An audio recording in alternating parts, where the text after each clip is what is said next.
तरी गोपीनाथराव मुंडे या दोन लोकनेत्यांच्या मैत्रीची चर्चा त्या दोघांच्या पश्चात आजही होत असते। दोघांचे पक्ष वेगळे असले तरी त्यांची मैत्री निखळ होती, घट्ट होती। मैत्रीच्या आड त्यांनी त्यांच्या पक्षांना, विचारधारांना येऊ दिलं नाही। अशी मैत्री महाराष्ट्राच्या राजकारणात विरळच।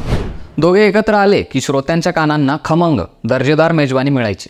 राज्याच्या इतिहासातील सर्वात प्रभावी विरोधी पक्षनेता म्हणून गोपीनाथराव मुंडेंचं नाव घेतलं जातं। पण त्यांना विरोधी पक्षनेता करण्यासाठी सत्ताधारी पक्षातील मित्र विलासराव देशमुखांनी कशी मदत केली आणि मनोहर जोशी सरांना कसा धोबीपछाड दिला, त्याचा हा रंजक किस्सा आहे। नमस्कार, मी ऋषी आणि तुम्ही पाहतात सत्य पे सत्ता, थोडक्यात पण महत्त्वाचे। विलासराव देशमुख आणि गोपीनाथराव मुंडे या महाराष्ट्राच्या राजकारणातील मोठा जनाधार असलेले नेते राहिलेले आहेत। त्यांचं वक्तृत्व आणि व्यक्तिमत्व दोन्ही लोकांवर गारुड घालणारं असंच होतं। बीड जिल्ह्याचे खासदार झाल्यानंतर गोपीनाथ मुंडे यांचा लोकविकास मंचतर्फे मराठवाडा भूषण पुरस्कार त्यांना प्रदान करण्यात आला होता।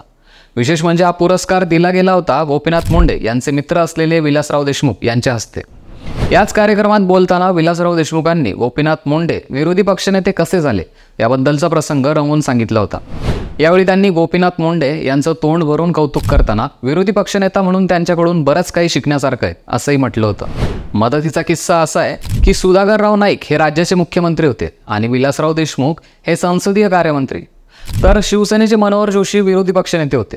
मनोहर जोशी आणि गोपीनाथ मुंडे यांच्यात कायम शीतयुद्ध असायचं। याच दरम्यान छगन भुजबळांनी शिवसेना सोडली आणि काँग्रेसमध्ये प्रवेश केला। यामुळे शिवसेनेचं संख्याबळ घटलं, तर दुसरीकडे भाजप आमदारांचं संख्याबळ वाढलं। पण तरीही विरोधी पक्षनेतेपद मिळवायला भाजपला 1-2 आमदार कमी पडत होते। मग मित्र म्हणून ती व्यवस्था केली विलासरावांनी। विरोधी पक्षनेता निवडीच्या दिवशी सभागृहात विलासरावांनी जे घडवून आणलं ते अनेकांना अचंबित करणार होतं। कामकाज सुरू होताच सभागृहात गोंधळ सुरू झाला।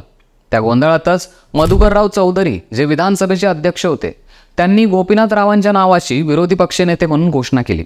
त्यानंतर विलासरावांनी गोपीनाथरावांचा हात धरून मनोहर जोशींच्या जागेवर नेऊन त्यांना उभं केलं। त्यावेळी मनोहर जोशी बेलमध्ये अध्यक्षांसमोर चर्चेवर वाद घालत होते। त्यांनी जेव्हा मागे वळून बघितलं तेव्हा गोपीनाथराव त्यांच्या जागेवर उभे होते।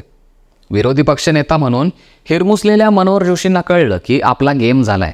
त्यानंतर चिडलेल्या जोशी सरांनी सभात्याग केला आणि महाराष्ट्राला सर्वात प्रभावी विरोधी पक्षनेता मिळाला। दो हंसों का जोडा अशी ओळख असलेल्या या जोडीनं राजकीय क्षेत्रात एकमेकांवर खूप आरोप प्रत्यारोप केले, एकमेकांवर चिखलफेकही केले, पण दोघांनीही वैयक्तिक पातळीवर कधीही टीका केली नाही।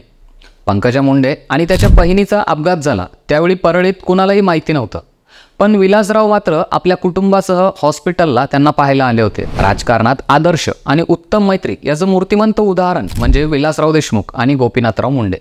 आज राजकारणात राजकीय वैर असेल तर ते वैयक्तिक पातळीवर देखील संबंध खराब करताना दिसतं।